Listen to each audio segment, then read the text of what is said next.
죽은 파리들이 향기름을 악취가 나게 만드는 것 같이 적은 우매가 지혜와 존귀를 난처하게 만드느니라. 지혜자의 마음은 오른쪽에 있고 우매자의 마음은 왼쪽에 있느니라. 우매한 자는 길을 갈 때에도 지혜가 부족하여 각 사람에게 자기가 우매함을 말하느니라. 주권자가 내게 분을 일으키거든 너는 내 자리를 떠나지 말라. 공손함이 큰 허물을 용서받게 하느니라. 내가 해 아래에서 한 가지 재난을 보았노니 곧 주권자에게서 나오는 허물이라. 우매한 자가 크게 높은 지위들을 얻고 부자들이 낮은 지위에 앉는도다. 또 내가 보았노니 종들은 말을 타고 고관들은 종들처럼 땅에 걸어 다니는도다. 함정을 파는 자는 거기에 빠질 것이요 담을 허는 자는 뱀에게 물리리라. 돌들을 떠내는 자는 그로 말미암아 상할 것이요 나무들을 쪼개는 자는 그로 말미암아 위험을 당하리라. 철 연장이 무디어졌는데도 나를 갈지 아니하면 힘이 더 드느니라. 오직 지혜는 성공하기에 유익하니라. 주술을 베풀기 전에 뱀에게 물렸으면 술객은 소용이 없느니라. 지혜자의 입의 말들은 은혜로우나 우매자의 입술들은 자기를 삼키나니 그의 입의 말들의 시작은 우매요 그의 입의 결말들은 심히 미친 것이니라. 우매한 자는 말을 많이 하거니와 사람은 장래일을 알지 못하나니 나중에 일어날 일을 누가 그에게 알리리요. 우매한 자들의 수고는 자신을 피곤하게 할 뿐이라. 그들은 성읍에 들어갈 줄도 알지 못함이니라. 왕은 어리고 대신들은 아침부터 잔치하는 나라여 내게 화가 있도다. 왕은 귀족들의 아들이요 대신들은 취하지 아니하고 기력을 보하려고 정한 때에 먹는 나라여 내게 복이 있도다. 게으른즉 석가래가 내려앉고 손을 놓은즉 집이 새느니라. 잔치는 희락을 위하여 베푸는 것이요 포도주는 생명을 기쁘게 하는 것이나 돈은 범사에 이용되느니라. 심중에라도 왕을 저주하지 말며 침실에서라도 부자를 저주하지 말라. 공중의 새가 그 소리를 전하고 날짐승이 그 일을 전파할 것임이니라. 아멘. 우리가 어떤 주제에 대해서 말을 하거나 글을 쓸 때 그 주제에 접근하는 방법이 두 가지가 있습니다. 하나는 직접적으로 그 주제를 강조하는 것이고요. 다른 하나는 그 주제와 정반대가 되는 것을 이야기함으로써 결국 그 주제를 돋보이게 하는 겁니다. 예를 들면 지혜롭게 살자라는 주제에 대해서 말을 한다고 할 때 지혜롭게 살면 이런 유익이 있습니다. 지혜롭게 살려면 이렇게 해야 합니다. 라고 해서 직접적으로 그 지혜로운 삶에 대해서 거론하는 방법이 있죠. 그런가 하면 그와는 반대로 어리석게 살면 이런 해를 당하게 됩니다. 이렇게 사는 것은 어리석은 것입니다. 라고 해서 어리석은 삶의 부정적인 면을 잔뜩 이야기함으로써 지혜로운 삶을 살아야겠다. 이렇게 지혜로운 삶을 돋보이게 하는 방법이죠. 오늘 본문인 10장은 바로 후자의 방법을 취하고 있습니다. 이 세상에서 벌어지고 있는 우매자의 삶, 어리석은 자의 행보에 대해 집중적으로 탐구함으로써 자연스럽게 지혜자의 삶을 강조하고 있는 것이죠. 그 중에서도 1절은요, 이 10장 전체로 들어가는 문이라고 할 수 있습니다. 1절을 보실까요? 죽은 파리들이 향기름을 악취가 나게 만드는 것 같이 적은 우매가 지혜와 존귀를 난처하게 만드느니라. 여기서 향기름은 향유를 의미하는데요. 아주 향유는 값비싼 겁니다. 그런데 그토록 귀한 향유에 하찮은 파리, 파리가 무슨 값어치가 있겠어요? 동전 한 푼 값어치도 없죠. 그런데 그 하찮은 파리들 몇 마리가 빠지게 되면 향유 본래의 좋은 냄새를 잃어버리게 됩니다. 그처럼 하찮은 어리석은 행동 하나로 인해서 지혜와 존귀, 즉 그 사람의 명예가 추락한다는 겁니다. 한순간 마음을 잘못 먹어 저지른 작은 죄 하나로 인해서 평생 쌓아온 좋은 평판이 나락으로 떨어지고 만다는 것이죠. 여러분 한번 생각해 보세요. 그렇게 드높던 다윗 왕의 명예가 급전직하 추락한 까닭이 무엇입니까? 눈앞에 보이는 밧세바라는 여인을 향한 한순간의 정욕을 통제하지 못해서 그렇게 된 것 아니겠어요? 그로 인해서 그의 명예가 떨어지면 물론 그의 가정 내에 아주 심각한 그런 분란과 문제가 생기지 않았습니까? 이런 일은 비단 한 개인에게만 국한되지 않습니다. 교회도 그렇습니다. 교인 한 사람의 처신이, 목회자 한 사람이 잘못이 교회 전체를 시험에 들게 하고 분열되게 할 뿐만 아니라 기독교 전체의 평판과 교회의 머리 대신 예수 그리스도의 명예를 심각하게 훼손되게 할 수 있습니다. 자, 그런 점에서 이 전도서 10장 1절은 앞서 살펴본 전도서 9장의 그 마지막 절과 자연스럽게 연결이 됩니다. 전도서 9장 18절에서 뭐라고 했습니까? 지혜가 무기보다 나으니라. 그러나 죄인 한 사람이 많은 선을 무너지게 하느니라. 죄인 한 사람이 많은 선을, 즉 공동체가 쌓은 그 선을 무너지게 한다. 그럽니다. 한 사람의 범죄가 공동체 전체가 쌓은 그 많은 선을 무너지게 하는 것이죠. 그 대표적인 예가 바로 여호수아 7장에 나오는 아간의 범죄 아니겠습니까? 여리고성을 점령했을 때 하나님의 명령을 어기고 값비싼 시날산 외투 한 벌과 은 200세겔과 금덩이 하나를 아간이 슬쩍 했어요. 그로 인해서 그 다음번 전투 아이성과의 그 작은 아이성과의 전투에서 무려 36명이 목숨을 잃었어요. 그리고 이스라엘이 패퇴하게 되는, 아주 명예가 실추되게 되는 그런 엄청난 결과를 초래했죠.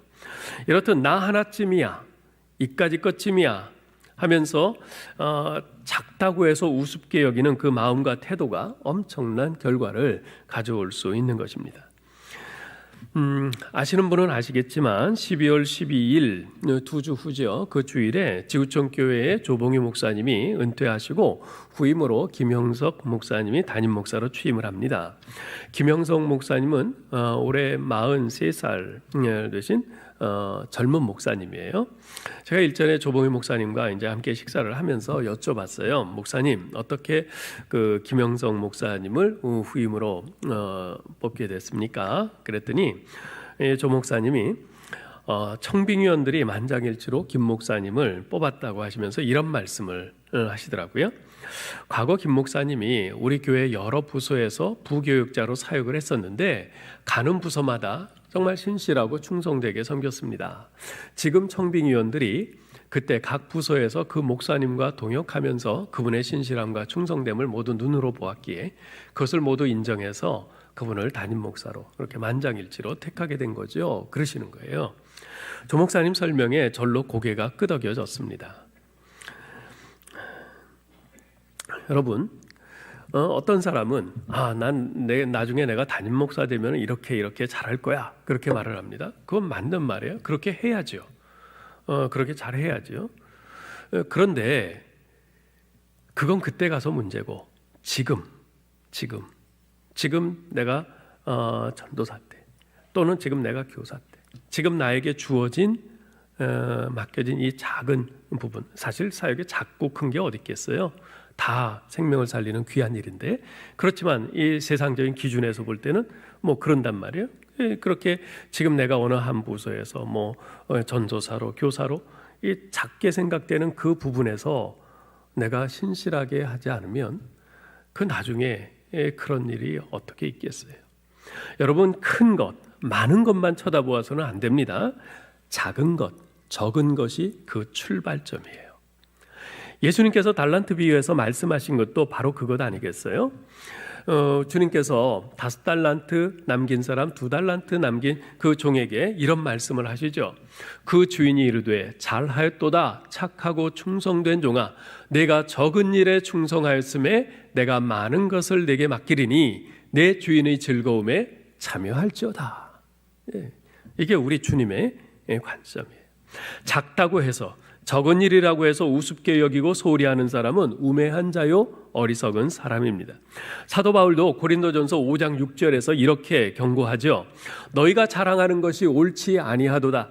적은 누룩이 온 덩이에 퍼지는 것을 알지 못하느냐.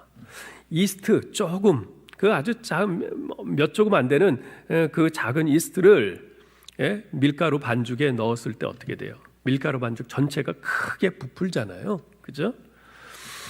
근데 참 안타까운 것은 이 세상에는요, 그 변변치 않은 그 작은 일, 일로 자신의 명예와 평판을 더럽히는 사람이 참 많다는 것이에요. 네. 작은 일에 충성하지 않아서 큰 일을 감당하지 못하는 그런 사람도 있지만 작은 실수, 작은 죄, 그걸 하찮게 여기고 그것을 그렇게 행함으로 인해서 이제까지 쌓아온 자신의 명예와 평판을 더럽히는 그런 사람들도 많아요. 그 이유가 뭘까요? 여러분 오늘 본문 2절로 15절에서 이제 그 이유를 들을 수가 있는데요. 전도자는요, 세상 사람들을 둘로 구분합니다. 하나는 지혜자요, 다른 하나는 우매자입니다. 히브리어 원문에서 지혜자는 늘 하캄이라는 단어로 이렇게 불려요. 반면에 우매자는 2절, 12절, 15절에서는 케실이라는 단어로, 또 3절, 6절, 14절에서는 사칼이라는 단어로 그렇게 불리고 있습니다. 또 오늘 본문에는 안 나오지만 시편 14편 1절에 보면 거기서는 우매자를 가리켜 나발이라는 단어로 그렇게 또 부르고 있어요. 이런 것까지 감안해 본다면 성경에서 우매자를 일컫는 명칭은 여럿이에요. 지혜자를 일컫는 단어는 하나인데 우매자를 일컫는 단어는 여럿이다. 이것은 이 세상에는 지혜자보다 우매자가 훨씬 더 많다는 것을 암시하는 것이 아닐까 하는 생각을 해보게 됩니다. 자, 그러면 지혜자와 우매자는 어떤 차이점이 있습니까? 2절에 보면 이렇게 말씀합니다. 지혜자의 마음은 오른쪽에 있고 우매자의 마음은 왼쪽에 있느니라. 여러분 성경에서 오른쪽은 바른 쪽, 바른 방향을 뜻하고요. 왼쪽은 그른 쪽, 그릇된 방향을 뜻합니다. 그래서 새 번역 성경에서는 2절을 이렇게 번역을 했어요. 지혜로운 사람의 마음은 옳은 일 쪽으로 기울고 어리석은 사람의 마음은 그릇된 일 쪽으로 기운다. 네. 마태복음 25장에 보면 예수님께서 최후의 심판 때에 모든 사람들을 둘로 구분하여 심판하실 것이라고 하면서 다음과 같이 말씀하십니다. 인자가 자기 영광으로 모든 천사와 함께 올 때에 자기 영광의 보좌에 앉으리니 모든 민족을 그 앞에 모으고 각각 구분하기를 목자가 양과 염소를 구분하는 것 같이 하여 양은 그 오른편에 염소는 왼편에 두리라. 그때 임금이 그 오른편에 있는 자들에게 이르시되 내 아버지께 복받을 자들이여 나와 창세로부터 너희를 위하여 예비된 나라를 상속받으라. 또 왼편에 있는 자들에게 이르시되 저주를 받은 자들아 나를 떠나 마귀와 그 사자들을 위하여 예비된 영원한 불에 들어가라. 오른편은 오른쪽이죠. 오른 방향. 예, 오른 방향. 우리 하나님께서 말씀하시는 바른 방향이에요. 그것을 쫓아서 그 사는 사람들에겐 하나님께서 영원한 복을 약속하시고 반면에 그런 하나님의 그 바른 방향을 거슬러서 자기 생각대로 그릇된 방향으로 그렇게 쫓아가는 사람들에게는 하나님께서 저주하시고 영원한 불에 들어가게 하십니다. 자, 이렇듯 세상에는요 오른쪽 즉 바른 방향으로 가지 못하고 왼쪽 즉 그릇된 방향으로 가는 자들이 많다는 겁니다. 그러한 우매한 자들은 길 아닌 길을 가면서도 사람들을 향해서 큰 소리로 막 떠들어대요. 자신의 어리석음을 사람들에게 말로 막 드러내는 거죠. 3절을 보세요. 우매한 자는 길을 갈 때에도 지혜가 부족하여 각 사람에게 자기가 우매함을 말하느니라. 예. 길을 갈 때 그냥 가만히 있으면 조용히 가면 중간에라도 갈 텐데 그냥 막 이런 말 저런 말 떠들어요. 그래서 자기의 우매함을 어리석음을 드러내는 거죠. 여러분은 어떤 사람이 지혜로운 사람인지 아니면 어리석은 사람인지 무엇을 보고 아십니까? 아마 대부분은 그 사람이 하는 말을 듣고 판단할 겁니다. 그렇죠? 그래서 12절 13절에서는 이렇게 말을 해요.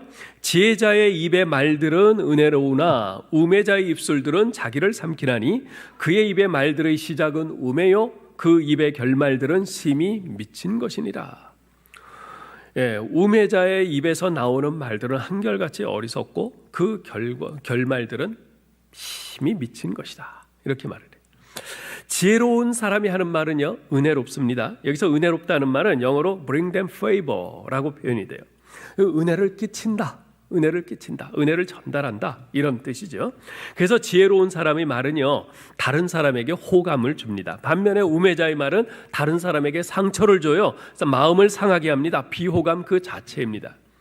예를 들어서 제가 뜨거운 커피 한 잔을 이렇게 들고 가는데 어떤 사람이 딴 데를 보고 있다가 내 쪽으로 갑자기 몸을 돌리는 바람에 내 커피잔과 부딪혀서 커피가 제게 쏟아져서 옷을 버렸어요. 그때 우매자는 아니 눈은 장식으로 달고 다녀요? 앞을 똑바로 보고 다녀야지. 그러면서 자기의 과실을 오히려 나한테 돌린단 말이에요. 그렇게 공격적으로 나올 때 너는 어떻게 하겠어요? 상대방이 그렇게 자기가 잘못하고서도 적반하장으로 나오면 이쪽은 가만히 있겠습니까? 감정이 같이 솟구치죠. 그러면 싸움이 되는 거죠. 그러나 지혜로운 사람은 아이고 어디 다치지 않으셨어요? 되지 않으셨어요? 죄송합니다. 제가 미처 앞을 못 봤네요. 정말 죄송합니다. 우선 제가 변상해 드리겠습니다. 이렇게 상대방의 안위를 먼저 살피고 사과의 말을 해온다면 웃는 얼굴에 침 못 뱉잖아요. 화를 내려다가도 슬그머니 감정이 가라앉지 않겠습니까? 그래서 잠언 18장 4절 6절은 지혜로운 자의 말과 어리석은 자의 말을 이렇게 비교해서 표현합니다. 명철한 사람의 입의 말은 깊은 물과 같고 지혜로운 삶은 솟구쳐 흐르는 내와 같으니라. 미련한 자의 입술은 다툼을 일으키고 그의 입은 매를 자청하느니라. 그런데 지혜로운 자의 말과 어리석은 자의 말의 차이는요, 단지 그 말의 내용에만 있지 않습니다. 말하는 태도에도 차이가 있어요. 어떤 사람은 구구절절히 옳은 말을 하는데도 사람들로부터 비호감인 사람이 있죠. 왜 그렇습니까? 옳은 말은 하지만 입에서 나온 말인즉슨 옳은데 적절치 못한 태도로 하기 때문에 그렇습니다. 반면에 다른 사람들도 다 아는 평범한 말인데도 이 사람이 하면 금과 옥조와 같이 아주 은혜롭고 호감을 사는 그런 말이 되는 경우들이 있어요. 시기와 장소에 맞게 그리고 바른 태도로 말하기 때문입니다. 그런 사람이 바로 지혜로운 사람인 것이죠. 또한 지혜로운 자는 말을 아끼는 반면 어리석은 자는 말을 많이 한다고 이야기합니다. 14절 보세요. 우매한 자는 말을 많이 하거니와 사람은 장래일을 알지 못하나니 나중에 일어날 일을 누가 그에게 알리리요. 여러분, 말을 할 때요, 우리가 생각하면서 말을 하면 실수가 없습니다. 그렇게 하려면 말을 천천히 해야 합니다. 근데 말을 천천히 하면요, 자연히 말을 많이 못하게 되죠. 따라서 논리적으로 생각해 본다면 말을 많이 한다는 것은 충분히 생각할 겨를도 없이 빨리빨리 말을 내뱉는다는 거예요. 그렇게 말을 많이 한다는 뜻이죠. 그러니 자연적으로 실수가 많을 수밖에요. 특히 말의 실수는 아직 일어나지 않은 앞날에 관한 말에서 많이 나타납니다. 말이 많은 사람은요, 앞날의 일에 대해서 예측이나 장담을 많이 합니다. 그러나 앞날의 일을 누가 알겠어요? 아무도 몰라요. 예상치 못한 일들이 얼마든지 일어날 수 있거든요. 따라서 말을 많이 하다가 앞날의 일들에 대해서 이런저런 예측을 하고 장담을 하는 사람은 반드시 실수를 하게 되어 있고 망신을 당하게 됩니다. 어리석은 사람들인 거죠. 예. 그래서 잠언 17장 27절 28절은 이렇게 권고합니다. 말을 아끼는 자는 지식이 있고 성품이 냉철한 자는 명철하니라.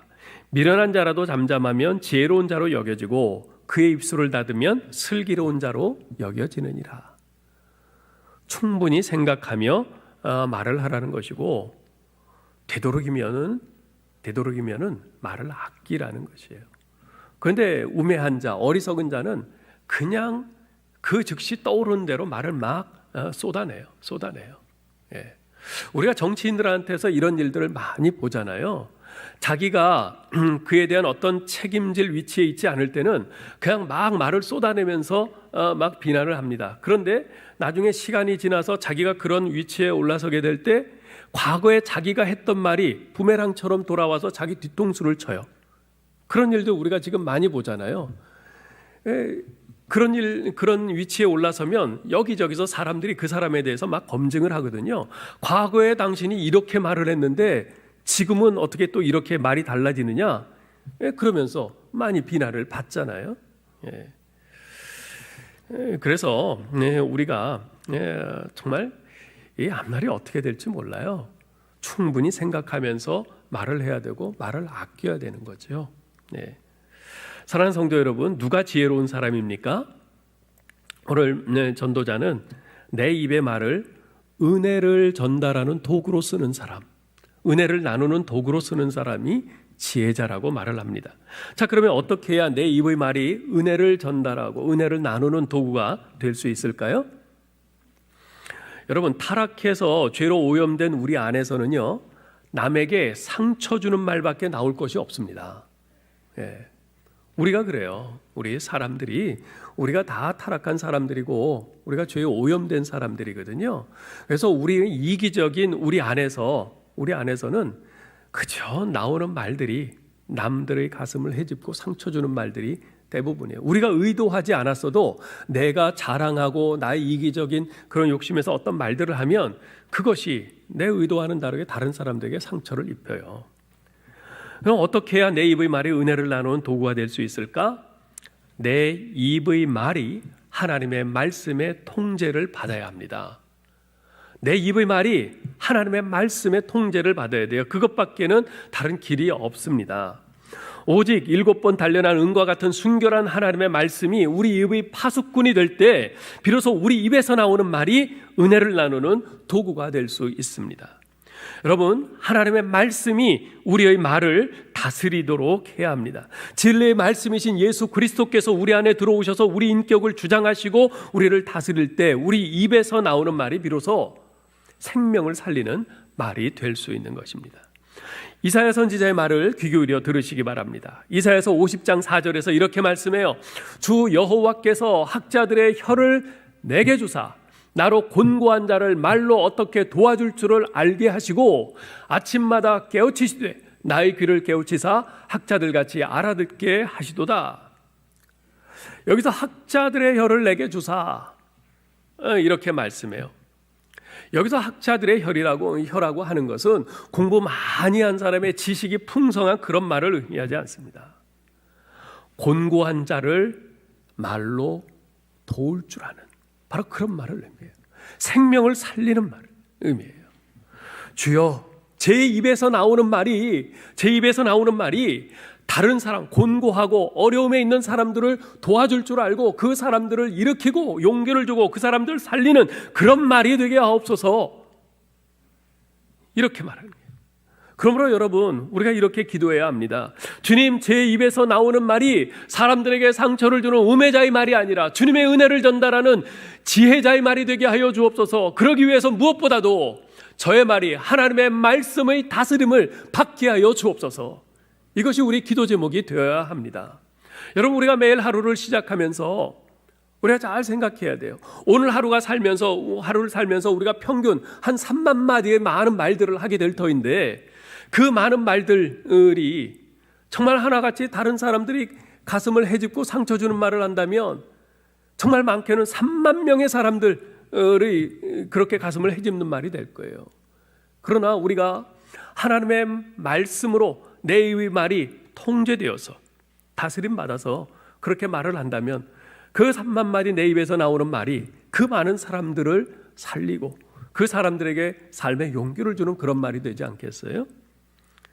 우리가 매일 아침마다 이 기도를 할 필요가 있고 그리고 살면서 하루 중에 순간순간 계속 이 말들을 해야 될 겁니다. 누구를 만나게 될 텐데 오늘 그 사람과 대화 가운데 나오는 제 말이 이렇게 어떤 상처 주고 낙심시키는 말이 아니라 은혜를 전달하고 그 사람에게 정말 우리 하나님의 은혜를 주고 그 사람을 일으키는 말이 되게 하옵소서.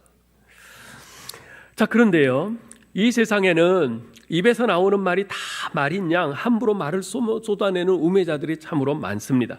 문제는 주권자, 권세자들 중에 그런 우매자들이 많다는 사실입니다. 왜 그렇습니까? 이 주권자, 권세자들이라고 하는 사람들은 자기가 탑이라고 생각해요. 자기 위에 누가 없다고 생각해요. 자기가 최고의 권세라고 생각을 하는 거죠. 그러다 보니까 자기 밑에 있는 다른 사람들이 함부로 자기에 대해서 뭐라고 말을 안 하잖아요. 그러니까 자기 마음대로 말을 쏟아내는 거죠.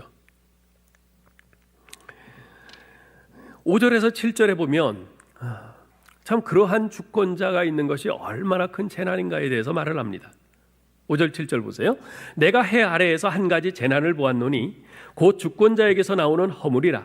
우매한 자가 크게 높은 지위들을 얻고 부자들이 낮은 지위에 앉는도다. 또 내가 보았노니 종들은 말을 타고 고관들은 종들처럼 땅에 걸어다니는도다. 군대에서요, 고참을 잘못 만나면 군 생활이 굉장히 고달픕니다. 직장에서도 마찬가지예요. 그 안 좋은 그 직장 상사를 만나면, 아주 어리석고 우매한 직장 상사를 만나면 직장 생활이 참 힘들죠. 그래서 내가 이거 때려쳐 말어 뭐 이런 생각을 갖게 됩니다. 5절에서 전도자가 표현한 바와 같이 그런 우매한 그 윗사람, 우매한 상사는 그야말로 재난이에요. 재앙이에요. 재앙. 그래서 우매한 통치자가 다스리면요, 그냥 참 그 질서가 어지러워져요.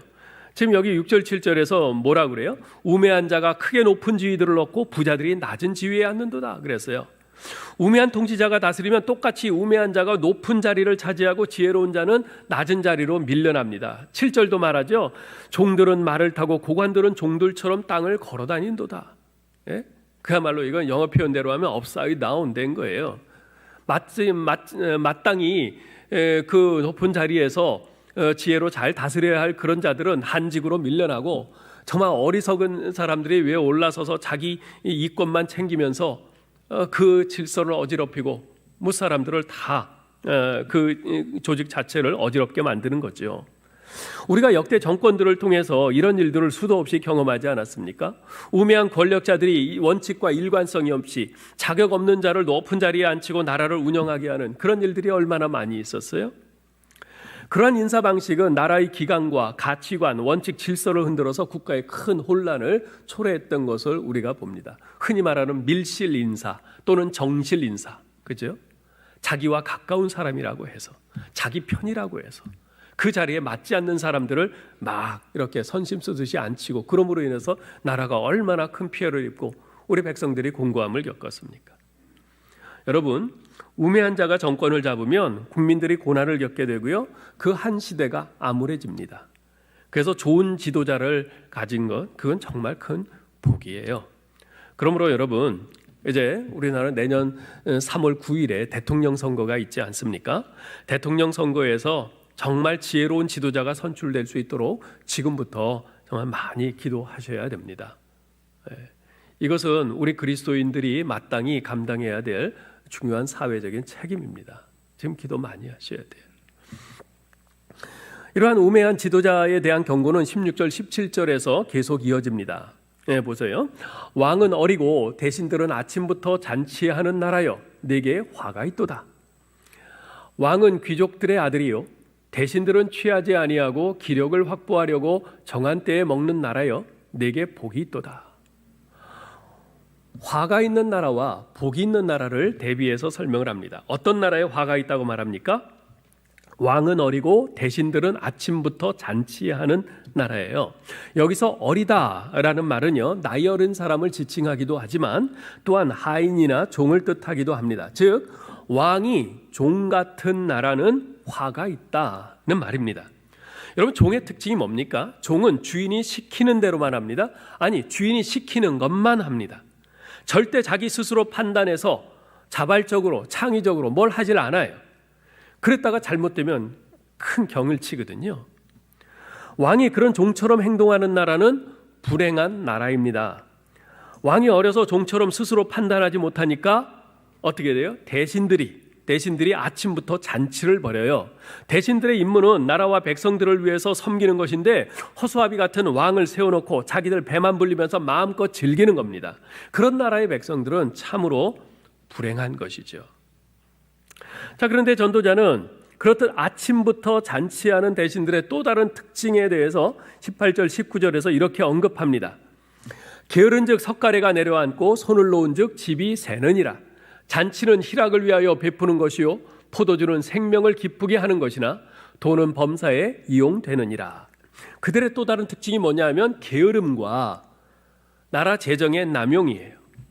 여러분, 부패한 조직일수록 간부들이 게으릅니다. 골프나 치러 다니고 사우나나 하러 다닙니다. 비싼 호텔에서 식사를 즐기고요, 해외여행만 뻔질나게 다닙니다. 그러면서 회사 또는 나라 재정만 펑펑 쓰고 다녀요.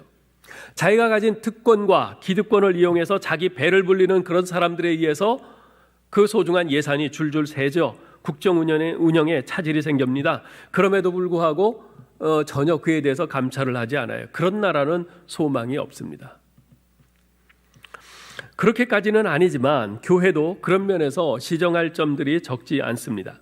여러분, 교회를 운영하는 돈은 다 어디에서 나오는 겁니까? 그것은 모두 성도들이 하나님께 드린 헌금입니다.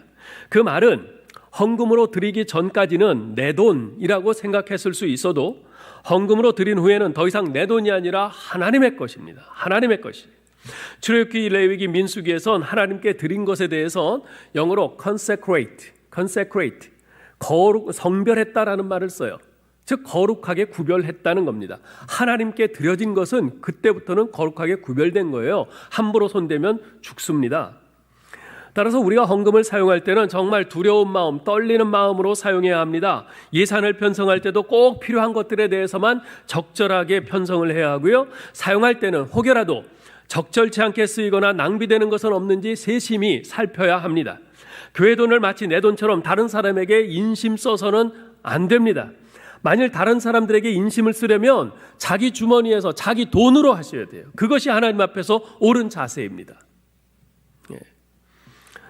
한편 전도자는 구하는 정반대의 나라를 언급합니다. 복된 나라, 복된 나라.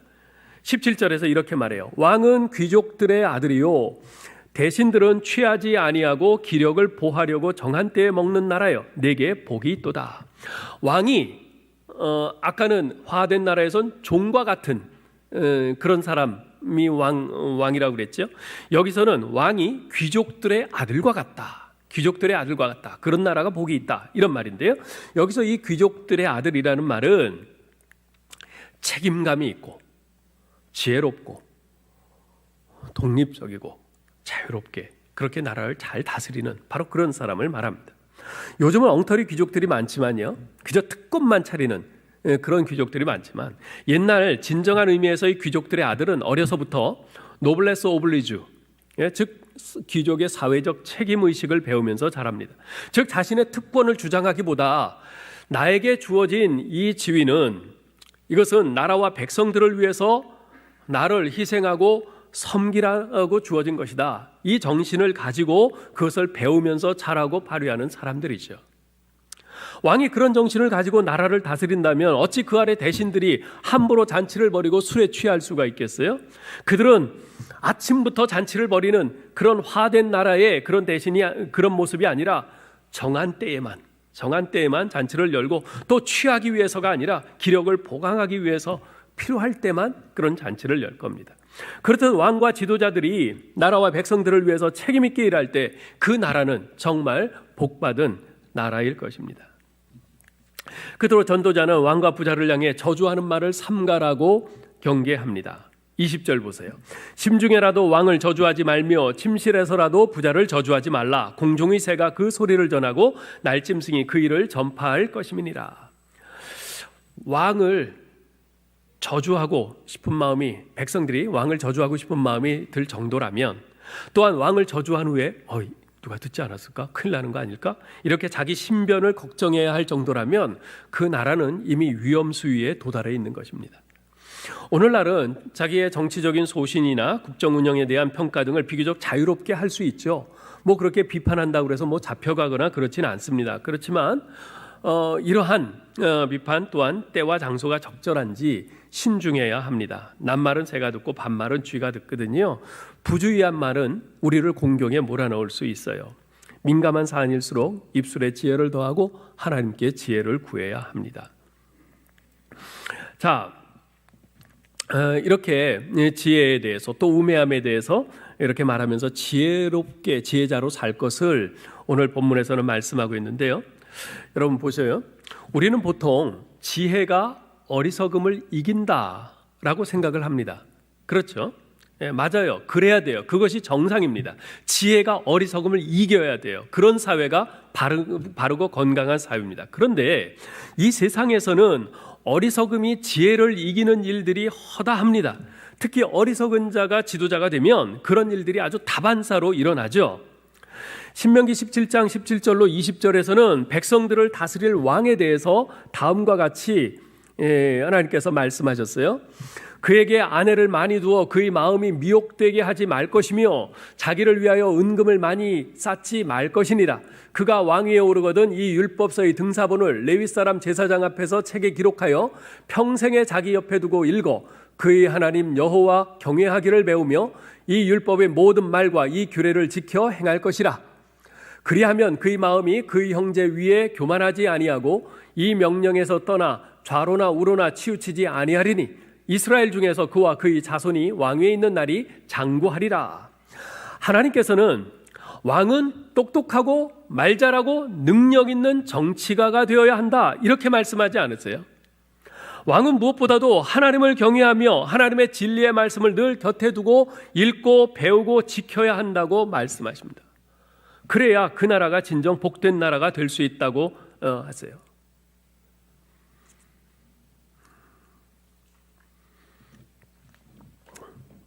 하나님을 경외한다는 것이 뭐예요? 하나님을 경외한다는 것은 내 위에 하나님이 계시다는 의식이에요. 내 위에 하나님이 계시다. 이 하나님 경외하는 이 의식이 없으면요, 왕은 자기가 최고로 알아요.